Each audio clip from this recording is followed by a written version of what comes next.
राधे राधे दोस्तों, आप सभी का स्वागत है आपके अपने चैनल व्रत पूजन और कहानियां में। इस साल हिंदू पंचांग के अनुसार फाल्गुन माह के कृष्ण पक्ष की एकादशी तिथि की शुरुआत 6 मार्च 2024 सुबह 6:30 पर होगी और इसका समापन 7 मार्च की सुबह 4:13 पर होगा।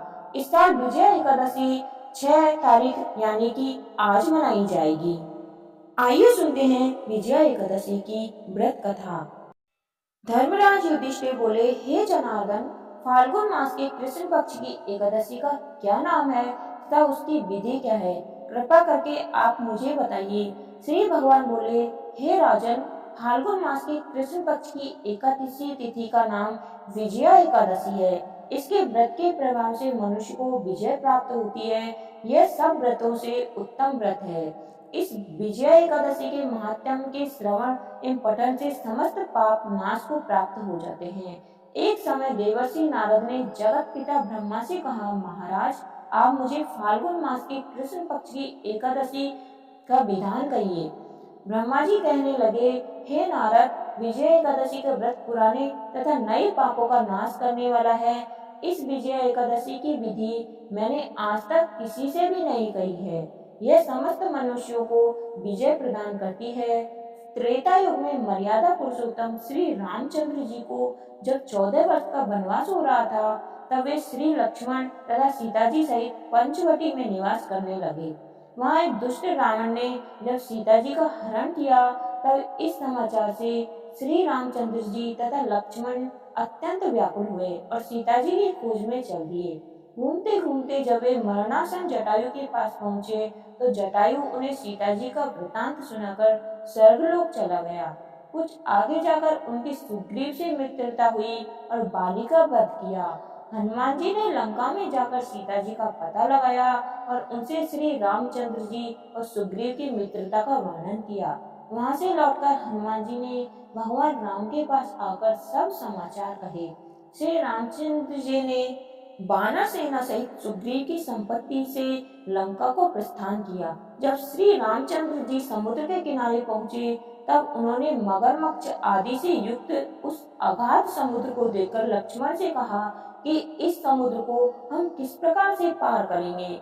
श्री लक्ष्मण ने कहा, हे पुराण पुरुषोत्तम, आप आदि पुरुष हैं, यह सब कुछ जानते हैं। यहाँ से आधा योजन दूर कुछ कुमारी द्वीप में वक्तालभ्य नाम के मुनि रहते हैं। उन्होंने अनेक ब्रह्मा देखे हैं। आप उनके पास जाकर इनका उपाय पूछिए। लक्ष्मण जी के इस प्रकार के वचन सुनकर श्री रामचंद्र वक्तालभ्य ऋषि के पास गए और उनको प्रणाम करके बैठ गए। मुनि ने भी उनको मनुष्य रूप धारण किए हुए पुराण पुरुषोत्तम समझकर उनसे पूछा कि हे राम, आपका आना कैसे हुआ? रामचंद्र जी कहने लगे, हे ऋषि, मैं अपनी सेना सहित यहाँ आया हूँ और राक्षसों को जीतने के लिए लंका जा रहा हूँ। आप कृपा करके समुद्र पार करने का कोई उपाय बतलाइए। मैं इसी कारण आपके पास आया हूँ। वक्तालभ्य ऋषि बोले, हे राम, फाल्गुन मास के कृष्ण पक्ष की एकादशी का उत्तम व्रत करने से निश्चित ही आपकी विजय होगी। साथ ही आप समुद्र भी अवश्य पार कर लेंगे।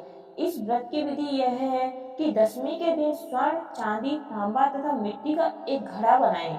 उस घड़े को जल से भरकर तथा 5 पल्ल रखकर वेदिका पर स्थापित करें। उस घड़े के नीचे शतरंजा और ऊपर जौ रखें। उस पर श्री नारायण भगवान की स्वर्ण मूर्ति स्थापित करें। एकादशी के दिन स्नान आदि से निवृत्त होकर धूप, दीप, नैवेद्य, नारियल आदि से भगवान की पूजा करें।